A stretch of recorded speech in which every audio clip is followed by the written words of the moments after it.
কি গো, আমাকে সবাই তোমরা ভুলে ঠুলে গেলে নাকি?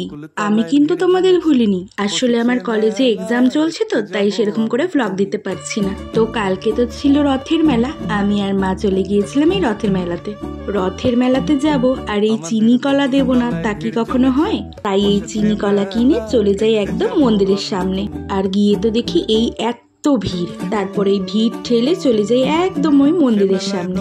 তারপরে তো এই ভিড় ঠেলে বাইরে বেরিয়ে এসে দেখি দিদাটার দোকানে এখানে গরম গরম ঘুগনি বিক্রি হচ্ছিল। রথের মেলায় এসেছি আর একটু খাওয়া দাওয়া না করলে কি হয়? আর মা এখানে দাঁড়িয়ে দাঁড়িয়ে ফুচকা খাচ্ছিল, আমি ওই সময় টুক করে একটা ভিডিও করে নিয়েছিলাম।